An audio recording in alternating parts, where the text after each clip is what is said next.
do you call it? What did you say, Devoe? You've seen the The order. Yeah, I've seen it. I've seen it. okay. I've seen it. We're good. All right, going live. Okay. All right, this is Smooth 98.1. Love music, love life on a hump of the week, Wednesday morning, 32 minutes past 7 a.m. It is the Smooth Breakfast. Time to get into the world of the papers. Take a look at the headlines that are making the rounds that have got you, got me, got everyone talking. This is Freshly Pressed at Interact.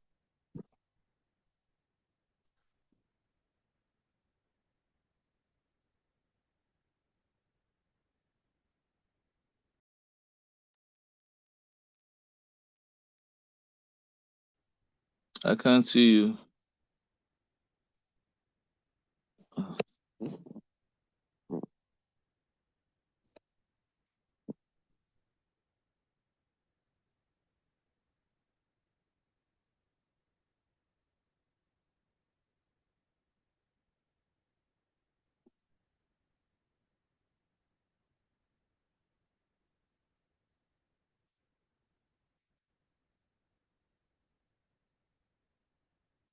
Freshly Pressed on a Wednesday morning. Devo.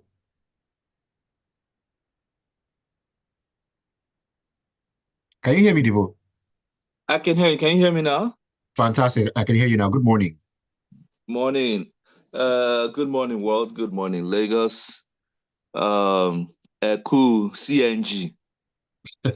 Ah, oh my goodness, CNG has been in the news for a while, and it is in the news once again. Thank you, Devo, for segueing us into our first story of this morning, and it's going to be coming out of the Vanguard. And President Bola Tinubu has told Nigerian motorists to either buy petrol at 1,000 naira or the compressed natural gas, that CNG, at 200 naira. Now, the president said this during a meeting with the company's executive on Tuesday at the State House in Abuja. He also praised NIPCO's contributions to the nation's energy transition efforts, particularly its support for the Presidential Compressed Natural Gas Initiative, that's a PCNGI. Let me just leave it there and just say this, Devoe. So the president has said, buy petrol at 1,000 or buy CNG. Now, a lot of people have reacted to what was said by the president and saying that he came across as lacking empathy and just basically saying, hey, you do this or you do that, as simple as that. But let me get your take, Devo. I think by now we should have started getting used to our president and the way he speaks, so that we don't unnecessarily, what's the word, demonize him anytime he speaks. Um, he's actually kind of funny, just like the last president, Buhari, who used to say the other room, right? Um, in this instance, he was speaking to a gathering of private sector operators. That's NIPCO PLC. They're one of the private sector oil and gas players that are strategic to the implementation of what do you call it? The CNG implementation. So they're working with the Presidential CNG Initiative Task Force to be able to bring about the whole infrastructure. However, the president did make what would I refer to as a dovetail. He made like a snippet which would have been referred to as almost insensitive because of the implementation process. And I think that's where the ministers, petroleum ministers, need to literally work from. Now, the point is this, right? The CNG, that's compressed natural gas, has been provided as a cheaper and that's more affordable and cleaner option, okay, to Nigerian citizens to be able to help them cope with the cost of living crisis, as you know. Um, can you hear me? I can hear you clearly, Devo. Go ahead. Yes. As you know, many Nigerians are having a tough call trying to because with the increased pricing, that's the 1,000 naira fuel, which was the latest increase. It's been difficult for many Nigerians to cope with medical bills. It's been difficult for Nigerians to cope with school fees. It's been difficult for them to Mm. cope with transportation. It's been difficult for them to cope with energy costs at home and in the office. Okay. So the challenge here is that, yes, some would say that they wished that the president had implemented the CNG program before they took on the new policy, which is a fair position. However, because of the emergency situation with the finances of the country, they had to jump into this process quickly. Now, what I expect is, like I've always said it, energy is like 60% of Nigeria's problems. Energy includes the oil and gas sector, which we earn 95% of our Revenue. foreign reserves from, okay, our FX from, and the power sector, electricity. As you can see, we've gone through several shutdowns from the grid. So literally, we're not kicking it where energy is concerned. That has a direct implication on the capacity of Nigerians, both individual and businesses, to be able to become productive. So this is the sector I expect the president to literally, okay, he decided to become petroleum minister. He should have also taken up the power minister, sit on the two of them, and let's have daily conversations with you, because I'm not seeing him really plug his ministers to be able to deliver, which he said he would do. He even has an essay on ministerial cabinet performance. Now, the problem with the CNG initiative is one, um, the onboarding, which is how do you get CNG? Currently, they have an incentive which they've mentioned. They've made about 1 million kits available to be given out for free. That's fine, but the point is, you have over 40 million car users in this country, both private and commercial.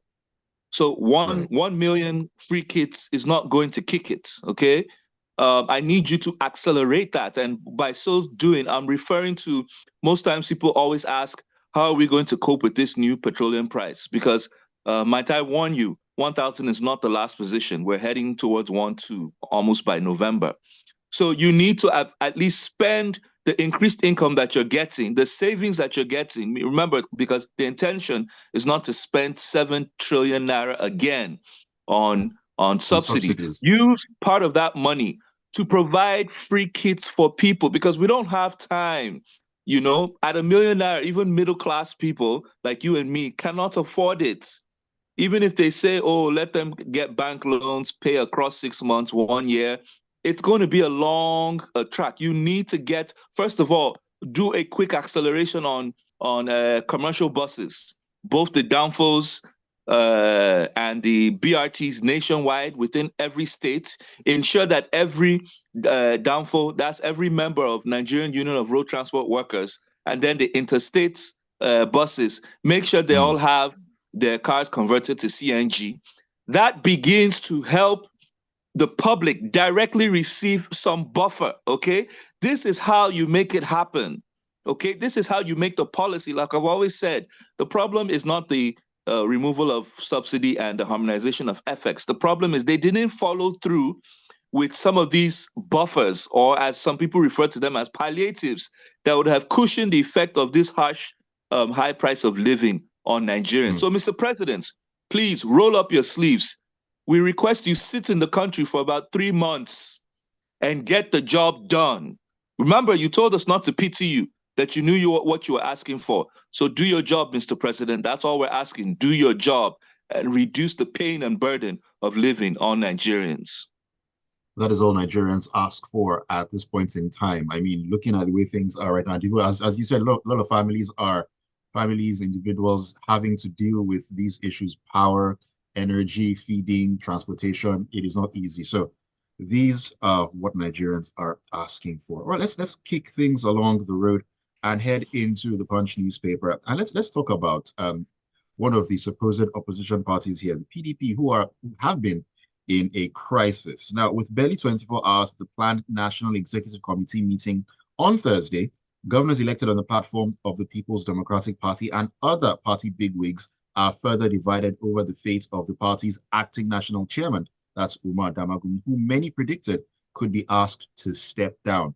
Now, the PDP is supposed to be one of the traditional big three, in quotes, big two before the last elections, going through this crisis right now. They are neither here nor there. And they're supposed to be, one of the parties that should be giving the APC, the incoming APC, a run for their money. Now, Devoe, on one hand, they're going through these issues, which will walk us through. But on the other hand, what does this say about democracy in Nigeria, where the other two parties that are supposed to be challengers to the APC are going through a lot of rancor at this point in time? What does that say about and for our democracy? Well, first of all, it shows that our democracy is weak and it's not functioning as expected. Remember, democracy is a government of the people, by the people, for the people. And by the people, what it means is, even though you have elected a functional government, you also need a functional opposition, okay? Opposition is where democracy makes sense because democracy without opposition is as good as a one unit or one party state or a tyranny or a dictatorship. There's no difference, okay? It is the opposition, credible opposition, that checks the excesses of any party in power or any government in power at every level, at the federal, at the state, and also at the local governments. Remember, we are the Federal Republic of Nigeria. We don't have a king in place. So his name is President Tinubu and Vice President Shetima, not King Tinubu and Deputy King or Queen. That's not what we have. So it's expected that there's rigorous debate at every point in time. Now, look, take, for example, those who would expect to be our credible opposition are in what do we call them? They're scattered about trying to get their act together, like the PDP, the Grand Old Party of Nigeria, that ruled Nigeria for even 16 years. It's funny to imagine that having been in power that long, they can't even get themselves together as regards credible opposition. Now, in this paper, as you know, PDP has been in rancor simply because they didn't follow their own rules. And ever since the last election, between Atiku, Wike, and now what we hear as Wike-led governors, and then the the who are supporting the current acting chair, Umar Damagun. Okay, you also have the other governors who are being led by the PDP governor's chair. That's the Bala Mohammed, the governor of Bauchi State. They're pushing for a removal of the acting chair because they believe that the acting chair has condoned and tolerated the excesses of Wike in more or less anti-party activities and also destroying the party. Now, finally, they need to make a move on it. And obviously, Wike was right in saying that you can't remove the acting chair by fiat. It has to be by a meeting of NEC or the National Convention. Right. So currently, Bala Mohammed is moving with the governors on his side that they hold a NEC meeting. It was supposed to hold yesterday, but once again, they've pushed it to Thursday, end of this month, okay? Whilst the Wike-led governors are pushing that that meeting not hold until a national convention at the end of the year. But the point is this, like you asked in the beginning, the PDP has not been able to get its act together. So the question arises, if you can't get your act together as a party, why should Nigerians trust you to lead the country? That's not to say that the APC is any better, right? The APC has its own crisis, but they're currently in power. The same thing goes for Labour Party, which was supposed to be the home of the obedience, Peter Obi and co. But you can see Labour is in even more squabbles, okay? And you really wonder, I mean, from an outside view, how good are these people with all their claims if at the end of the day, their parties are not more than 500,000 people. They can't even get themselves together as a party, and they want to lead 200 million people. These questions are very heavy, and the question is, if they can't get their act together, then it allows the ruling party, that's the APC, freedom that they should not deserve. Okay, they get away with so many things because nobody is checking them. This means our democracy is not working. Nigeria, we need to wake up. And it doesn't mean it has to be the PDP or the Labour Party. Nigerians can come together and form their own party. I've always said it. Peter Obi and the Obedience can form their own Obedient People's Congress, OPC. Do you understand? Get away from the mess. Stop sitting inside poop and pigsty. Get away from the mess and get into a structure that can actually help you build a new nation. But as it is now, it is heavily challenged, heavily challenged. Heavily challenged. Let's take a quick break right now. When we come back in, and we'll take a look at some, probably other challenges arising, talking about LG autonomy and a whole lot more. Keep it tuned. This is Freshly Pressed on Smooth 98.1.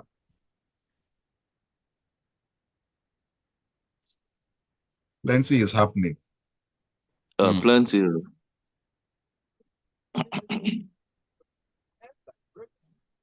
When do you come back from jungle like this? I don't know, honestly. It's I'm chasing some things in the jungle, so okay. I need to get it done. Yeah. Okay. Understood. No need to say any more. I perfectly get where you're coming from. You have to know what we have to do at the end of the day. Yeah, so.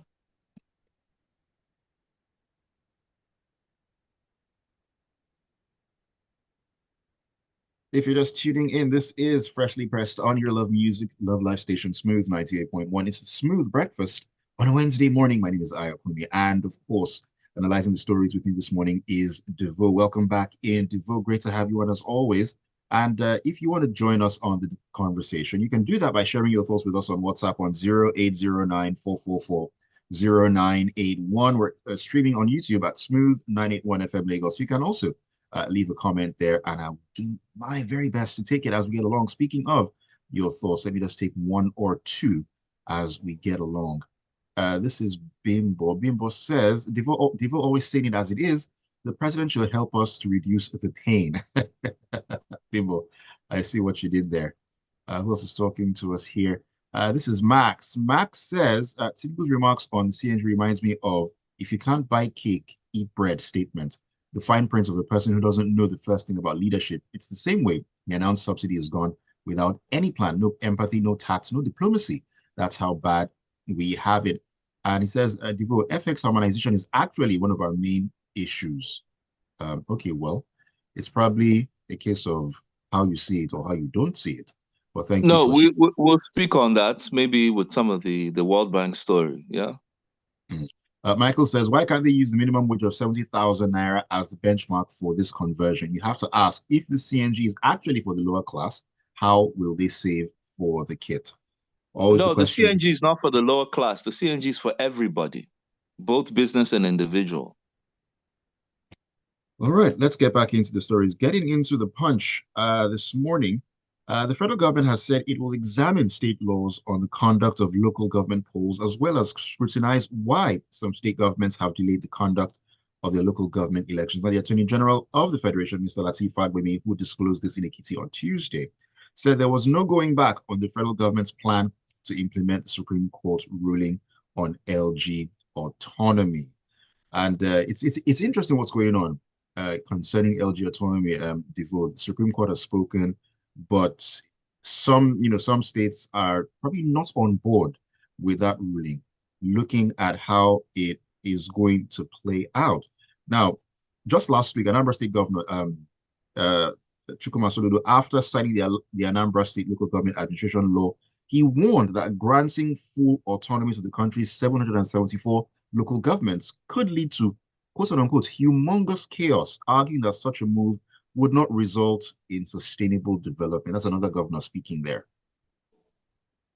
Okay, there are two arguments on ground. I'll just be quick about this story. They're both valid. The indefatigable Lateef Fagbemi in pushing for this Supreme Court ruling did well for the nation, okay?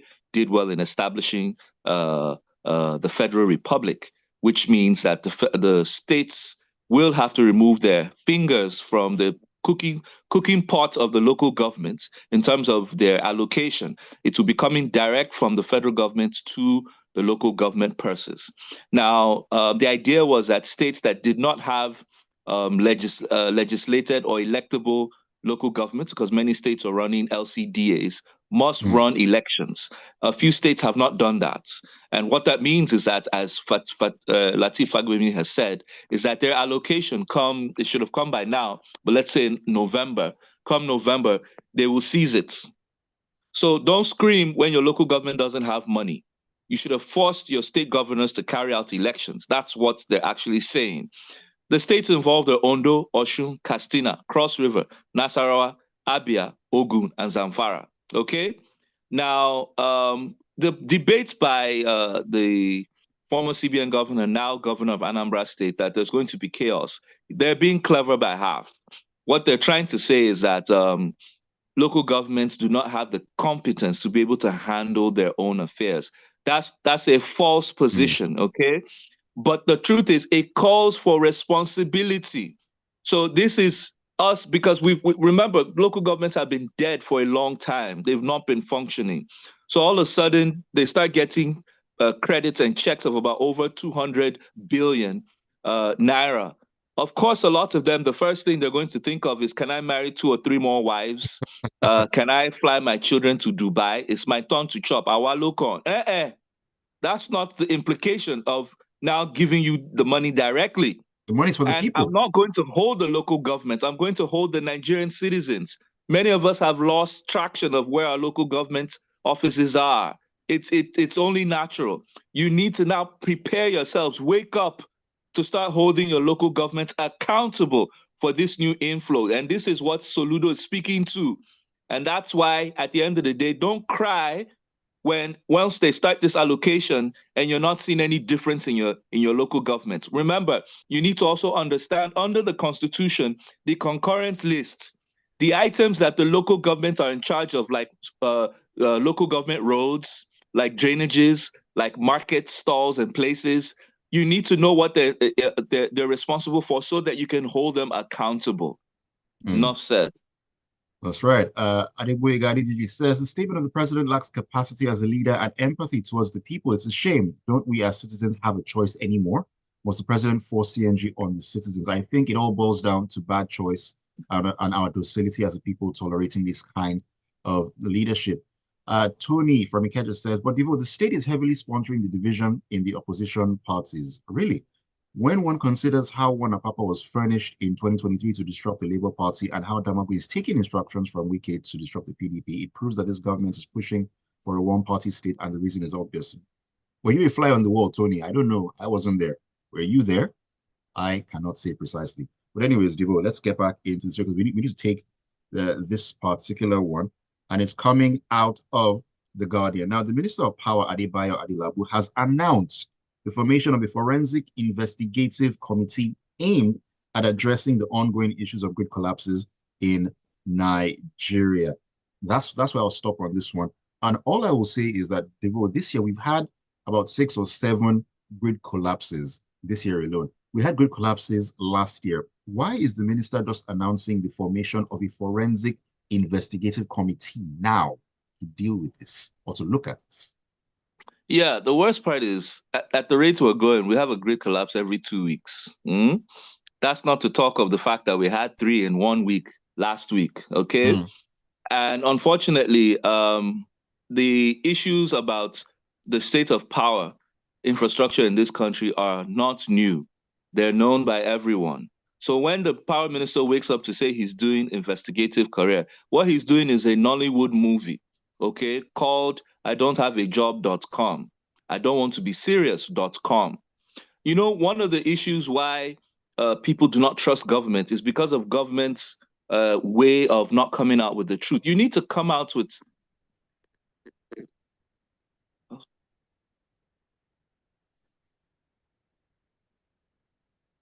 Are you there? Are you there, Devoe? Yes, I'm here. Are you here? Yes, I can hear you. Go on. Okay, you need to come out with a direct position on the state of affairs with the grid. How bad is the generation system? Okay, let's start. There are 3 sectors in power in the electricity sector.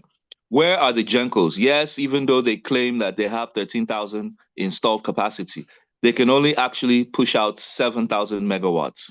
That's a position.